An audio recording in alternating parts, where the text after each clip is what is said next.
ओम नमो भगवते वासुदेवाय नमः। आज हम श्रीमद् भागवत महापुराण के प्रथम स्कंद के प्रथम अध्याय का रसपान करेंगे। इस अध्याय में श्री सूत जी से शौनकादिक ऋषियों का प्रश्न का मंगलाचरण का वर्णन है, जिससे इस जगत की सृष्टि, स्थिति और प्रलय होते हैं, क्योंकि वह सभी सद्रूप पदार्थों में अनुमत है और असत पदार्थों से पृथक है। जड़ नहीं चेतन है, परतंत्र नहीं स्वयं प्रकाश है। जो ब्रह्मा अथवा हिरण्यगर्भ नहीं, प्रत्युत उन्हें अपने संकल्प से ही जिसने उस वेद ज्ञान का दान किया है, जिसके संबंध में बड़े बड़े विद्वान भी मोहित हो जाते हैं। जैसे तेजोमय सूर्य रश्मियों में जल का जल में, स्थल का और स्थल में जल का भ्रम होता है, वैसे ही जिसमें यह त्रिगुणमयी जागृत स्वप्न सुषुप्ति रूपा सृष्टि मिथ्या होने पर भी अधिष्ठान सत्ता से सत्यवत प्रतीत हो रही है, उस अपनी स्वयं प्रकाश ज्योति से सर्वदा और सर्वथा माया और माया कार्य से पूर्णता मुक्त रहने वाले परम सत्य रूप परमात्मा का हम ध्यान करते हैं। महामुनि व्यास देव के द्वारा निर्मित इस श्रीमद् भागवत महापुराण में मोक्ष पर्यंत फल की कामना से रहित परम धर्म का निरूपण हुआ है। इसमें शुद्धांतता करण सत्पुरुषों की जानने योग्य उस वास्तविक वस्तु परमात्मा का निरूपण हुआ है, जो तीनों तापों का जड़ से नाश करने वाली और परम कल्याण देने वाली है। अब और किसी साधन या शास्त्र से क्या प्रयोजन? जिस समय भी सुकृति पुरुष इसके श्रवण की इच्छा करते हैं, ईश्वर उसी समय अविलंब उनके हृदय में आकर बंदी बन जाता है। रस के मर्मज्ञ भक्तजन यह श्रीमद् भागवत वेद रूप कल्प वृक्ष का पका हुआ फल है।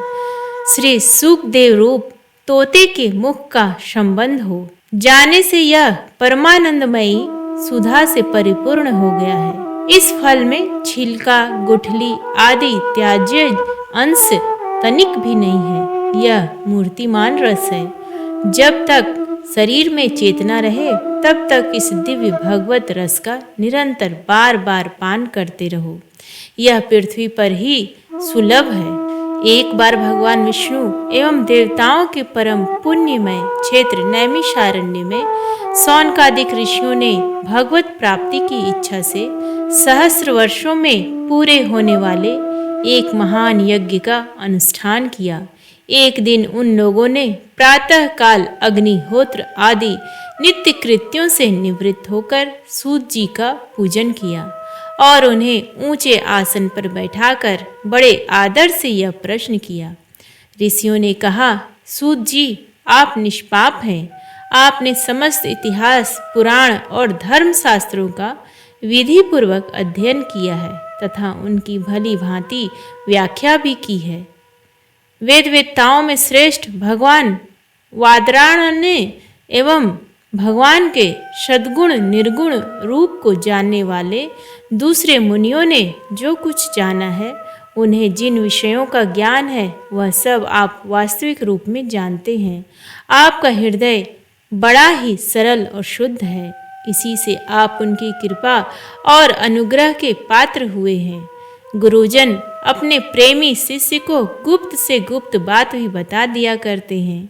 आयुष्मान, आप कृपा करके यह बतलाइए कि उन सब शास्त्रों, पुराणों और गुरुजनों की उपदेशों में कलयुगी जीवों के परम कल्याण का सहज साधन आपने क्या निश्चय किया है? आप संत समाज के भूषण हैं।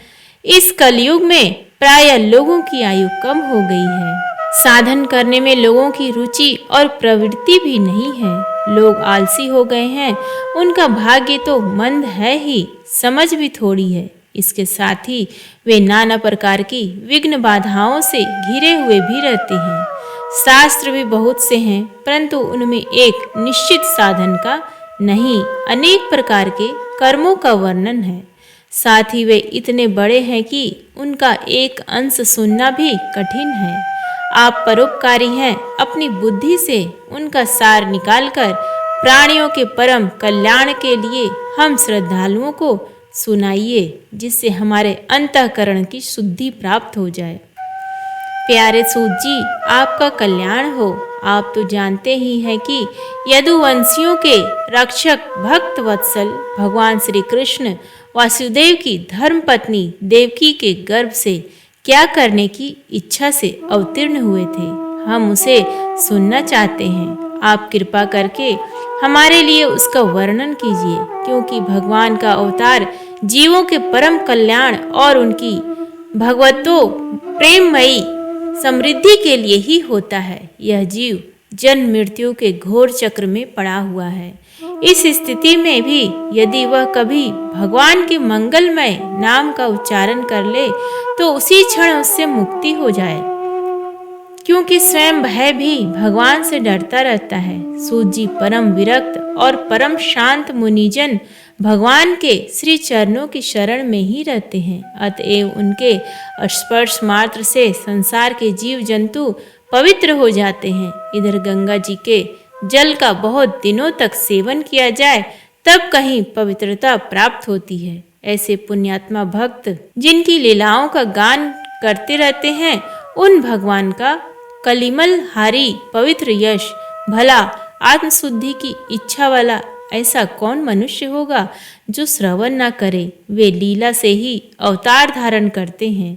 नारद जी महात्माओं ने उनके उदार कर्मों का गान किया है। हम श्रद्धालुओं के प्रति आप उनका वर्णन कीजिए। बुद्धिमान सूत जी, सर्वसमर्थ प्रभु अपनी योग माया से स्वच्छंद लीला करते हैं। आप उन श्री हरि की मंगलमयी अवतार कथाओं का वर्णन कीजिए। पुण्य कीर्ति भगवान की लीला सुनने से हमें कभी भी तृप्ति नहीं हो सकती, क्योंकि रसज्ञ श्रोताओं को पद पद पर भगवान की लीलाओं में नए नए रस का अनुभव होता है। भगवान श्री कृष्ण अपने को छिपाए हुए थे, लोगों के सामने ऐसी चेष्टा करते थे मानो कोई मनुष्य हो, परंतु उन्होंने बलराम जी के साथ ऐसी लीलाएं भी की है, ऐसा पराक्रम भी प्रकट किया है जो मनुष्य नहीं कर सकते। कलयुग को आया जानकर इस वैष्णव क्षेत्र में हम दीर्घकालीन सत्र का संकल्प करके बैठे हैं। श्री हरि की कथा सुनने के लिए हमें अवकाश प्राप्त है। यह कलयुग अंतःकरण की पवित्रता और शक्ति का नाश करने वाला है। इससे पार पाना कठिन है। जैसे समुद्र से पार जाने वालों को कर्णधार मिल जाए, उसी प्रकार इससे पार पाने की इच्छा रखने वाले हम लोगों से ब्रह्मा ने आपको मिलाया है। धर्म रक्षक ब्राह्मण भक्त योगेश्वर भगवान श्री कृष्ण के अपने धाम में पधार जाने पर धर्म ने अब किसकी शरण ली है, यह बताइए। इति श्रीमद् भागवत कथा प्रथम स्कंद प्रथम अध्याय समाप्त हुआ। प्रेम से बोली भगवान विष्णु की जय। धन्यवाद।